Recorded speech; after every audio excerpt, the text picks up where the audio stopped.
talk through that stuff and be able to, and I don't know what anyone else thought, so I'm glad to, okay.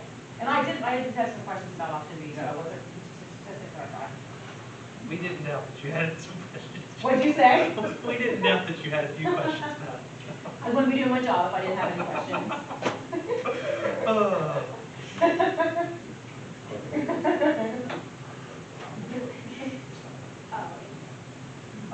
Option B is really a similar start, and it begins the same way that option A did, all the way through, I believe it's January 19th, even through January. Yep. Yeah. The change becomes evident when you take a look at February. As I shared at the beginning, we are planning to complete our construction project in 25-26. And one of the things that I have entertained from staff and a number of folks around the district is, what are we going to do when the building is done and our kids 6 through 8 are still at the middle school? Are we going to transition and move the kids up to the students up to the high school in the new building mid-year? We're going to wait until the next school year to bring them up. How does that look? And I wanted to provide an option to take a look at with the committee and with the board that would allow us to have really the only true option that I think is viable if we do a mid-year move. I've spoken, looked, and talked, and I would entertain other ideas and thoughts. Typically at the beginning of the year, it takes students and staff and parents and everyone about 2 to 3 weeks to really start to get into a groove, find a habit moving forward. And one of the things that this calendar provides is, if we would do a move in the middle of February when the building is projected to be complete or completed, if it's completed by that time, then if we do a move that week of President's Day week, gives us a combination of Act 80 days that we could add that would be asynchronous so that we don't lose hours, Act 80 days that we would use for moving staff, and really we would have from the 14th, from Valentine's Day through the 22nd, to be able to move middle schoolers from the middle school to the high school and still give about 2 to 3 weeks of orientation time for our middle school students to be able to learn the routines, learn the schedule, learn where everything is, be able to have that opportunity for them to feel comfortable and feel successful in a location before they would take a PSSA. Because as we go through, we do want to make sure that students are comfortable, but that option provides us the opportunity then in May, when days are either freezing cold or they're steaming hot. That would give us that opportunity that if days are steaming hot, then students wouldn't be on the 3rd floor of the middle school. They would be in air conditioning during that time. They would be in a location that's more comfortable to them, more climate controlled. But the caveat is, I would not recommend making a mid-year move anytime after the week that's listed. And after the week that's listed, for those reasons, making sure kids feel comfortable, feel together, and are able to feel like they're successful before we would provide any kind of state testing or anything. So I got a question for you.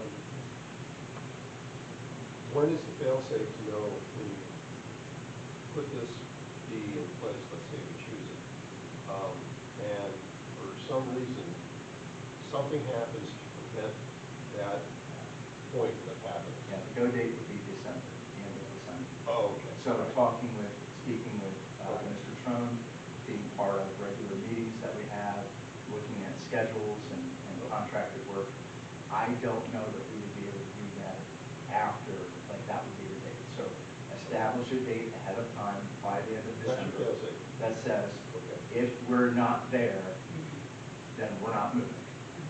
And I believe when I talked with others in the district, that's something that was done for this building when this was originally built back in 2003, 2004, and it opened up in that year. There was a specific date that was, sorry, 2016 and 2017. There was a specific date that was, if we met this date, we would move the kids. If we didn't, they would finish up. But we still have to choose the calendar. Yeah, this one. So I would still have to go through and take a look at the request or the priorities that the committee put So together. A or B? I'm fine with either, with those other ones, the other things that we discussed and talked about and brought forward Right. in here. Yeah. So everybody understands the premise of this option B. I have a couple questions. Sure. What is the level of confidence that the project is going to be tracked? It's always 50/50, right in my own mind. When is the projected end? The projected date right now that Mr. Tunney shared with everybody is the end of November 2025. This is That's a few months buffer. this, yeah, so this gives us really about a month buffer. It really does. Because the decision that we would make would need to be made by December. And so, One of the things that I would then suggest, and this isn't reflected in this option, but we can make sure that it's reflected. The decision made by December, what's the date of the last day, December 19th, December 22nd, whatever day we want to say in December, or December, did we say first? Whatever day we have for that drop dead date as Mr. Yerger shared. If that doesn't happen, the board still has the authority to come back and say that week and the rest of the calendar would mimic option A and just eliminate everything and have a regular second hand. So what in essence the board would be saying is, here's option A, traditional calendar, we're just not going to worry about moving kids at all. Here's option B, if we make the call by December 19th that we can make this move, then this is our calendar, no further board action needs to be made. If by December 19th that criteria is not met, then the board, I could bring it back to the board for January to say, we're changing the rest of the calendar and just really basically eliminating those days. That's what I was going to ask, is there really any difference other than that week in February between the two? April So, 2nd, April 2nd also. So typically on the traditional calendar, you would see February 1st, you would see that like through flex service day. For this calendar, I moved that to the April 2nd date, so we did extend our Easter break, and then the students aren't missing, the secondary students aren't missing a full week in additional day. Does that make sense? So I just shifted that. Other than that, If it was kept on the 13th, would the initial help be moved, or would that? the teachers. The teachers are out on that day. That's a day that they, basically the flex day is a trade day to teachers. It's written into the contract that teachers can come in and do room prep for a full day.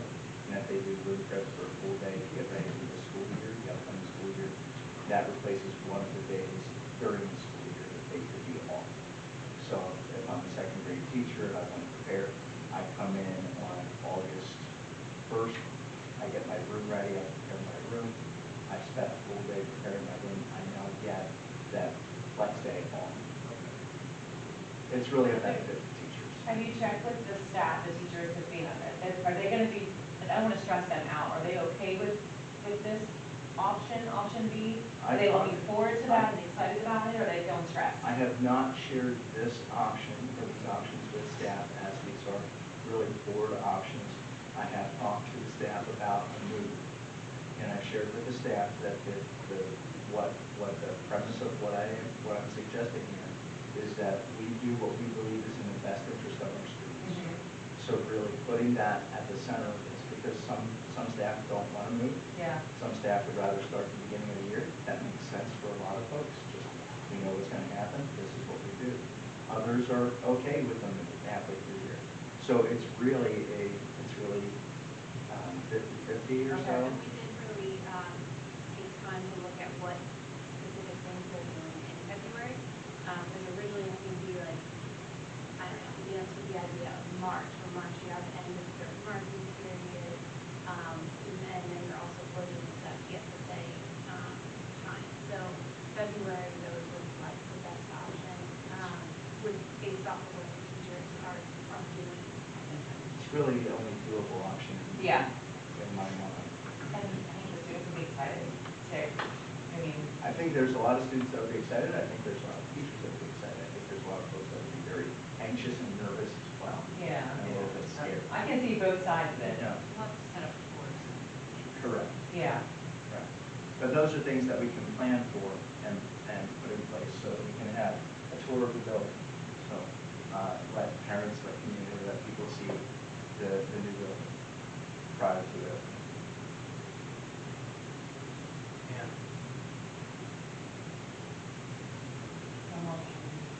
You like option B? With the criteria Yeah, with that. What's your criteria? Knowing that, depending on the drop dead date.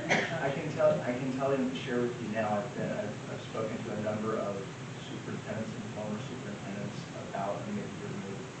It is a very challenging, difficult thing to be able to do with the number of complexities, moving teachers, moving staff, technology discrepancies, furniture, all of those things. So it is a very challenging thing to be able to do. However, I do believe that if we can do this, I think it will be best for kids to be able to do that. So, here's my question. If the board approves option B now, and we get to December, and we say, Yeah. You flip back to A, right? Then I bring back to the board a new option for the calendar, and we place it on the calendar stating, these days, these days will be regular school days, and we will notify all by a specific deadline. because that's what I was thinking, like, is it gonna be easy to claw back those 2 days off from secondary parents? It may not, it may not, but there's nothing. Easier for parents to go to reverse order Hmm. and approve the traditional, and then in December, if we think it's gonna be. Mr. Lovell, you just emphasized my point that there's nothing easy about a mid-year move. So these And are both especially with that options. April 2nd in there, Yeah. you know, especially like that during the Easter break, the spring break. I know, the parents, they might book a trip, and so you Well, might. that, we could always keep that April 2nd as the Wednesday. Yeah, We could always keep that. I was thinking almost maybe going with Nick's suggestion. So which direction does this committee want me to go with this? Well, I think most likely, if I'm just looking at, because I look in terms of like, what are the implications of the board approving it? Sure. And people are going to plan, like, middle school, high school parents are going to plan for those days off. They might take a long weekend trips or something like that. And then if we do have school that week, our attendance is going to be horrendous. It could be. It may be. I mean, we always were thinking, I don't know, it's tough. Yeah. But that's why I was saying, it's usually easier to say, okay, we're gonna have a day off, than say, you're not gonna have a day off, you're gonna be in school. We can certainly do the same thing. It would not be too difficult to take option A and say, this is the time frame that we are moving in. And if we don't make it by that time, because I think the board gives me the authority to make changes to the school day. So as we would go through, just like a snow day, I call a snow day. If we had option A and we needed to make changes to days, I can do that. I just can't change the whole Yeah, thing. if you notate it on the calendar and say, this is a possibility for these days for secondary. And are the asynchronous, I'm assuming it means that they're online? Yeah, it's asynchronous. It could be online. It could be anything that you complete on your own time at your own. It's not everybody from 9 to 1. So So you if don't kids, have to use a good day for that? to me, it's kind of the same thing. It's just, it is synchronous. It would be an asynchronous day. So it still would count as a day for our students, but they would have work to do. We'd say you have this much work to be able to complete, and you have 24 hours to get it done. The state gives us so many fifties, right? So with those They would count. So the students would be back in the high school building until the 23rd.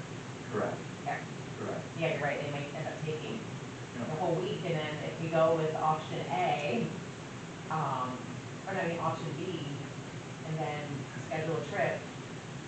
Because they could go to trip and still do the schoolwork online. They can go on a trip and they have a pre-planned trip. Right, right. And have it be excused, the policy allows for Yeah, that. right, yeah. What do you want?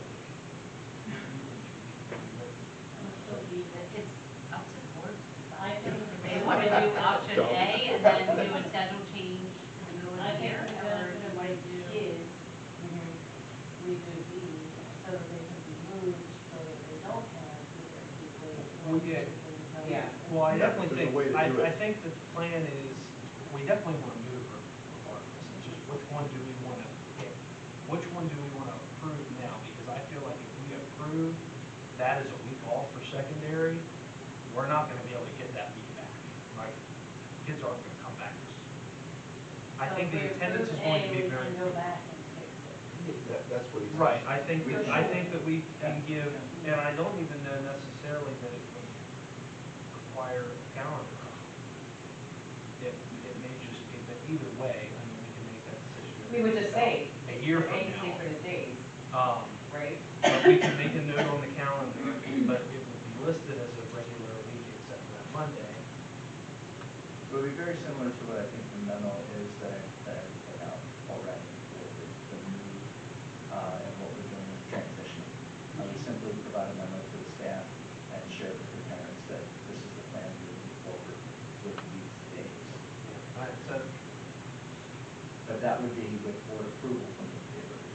Can we approve this calendar tonight though with proposed changes that we suggested with the three things? I would ask that you let me go back and notate those things, take a look at the complexities of it, because there are some things that I have to look at, counting flex day, number of other things that are in there, teacher days, how we do that, and then provide an updated version of this at the work session or at the regular board So meeting. those three items would be for people. Yeah, I would take that and we would work through and create a new updated option A, option B, With the whichever. expectation, hopeful changes, those hopeful changes. Yeah. Okay. And then it could be a full board discussion about what the board wants. So my opinion would probably be option A with this, I would like to do this, week in February. but I would like to be able to tell parents in December, hey, this week is. Get when- ready. Yeah, Yes. we're moving students Yeah. asynchronous, Yeah. to not just, yeah, that, I think that's what I would think, and it's not, that So- either way, or. So option A, with it notated that the week in February or February 16th through 20 is targeted and will be communicated whether or not we will have school or we will have a move by that December 19th date. And if we do, then parents know that they would be asynchronous the 17th and 18th, off 16th, 19th, and 20th with no. Yeah. So if no school. communication comes out, then it's still option A with everything as we normally have. If communication goes out that we're completed, then everybody knows that those days are going to be days that we have off. But it is the option A that we would show. But with the expectation, hopefully, Yeah. that this, that option B is Yeah. the actual Yeah. calendar. I just think it's hard to take away a day off instead of giving a day off. I think that it's easier to give it than take it. But everybody in agreement with that? I mean, it's definitely our plan to make it that. Is there any other business that we brought to the committee?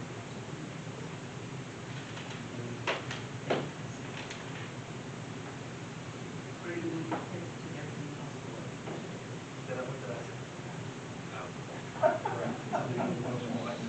Oh, I do have a question on your business. So is the name that is, obviously because it's the middle school, junior high, is there a name change here in their future? Were there the thoughts on that? Is that too early to ask? I think it's listed on the website, it's Littlestown Middle School. That's what it's listed as, Littlestown Middle School, so we could say UN number, the number that the state has for a specific Okay. area. And we've checked that out, so the middle school would stay the middle school, the high school would stay the high school. But right now, it's listed as Littlestown Middle School. I haven't entertained any other ideas, if the board has some ideas about how to name it, Myrtle Street Middle School. Man, I just love all the acronyms. We have ACEs, we have MAM, we have LHS. We would have LMS, LHS. True. Oh, yeah. So right now, that's what the name Okay. All right. Has there been any feedback on the new drop-off? is.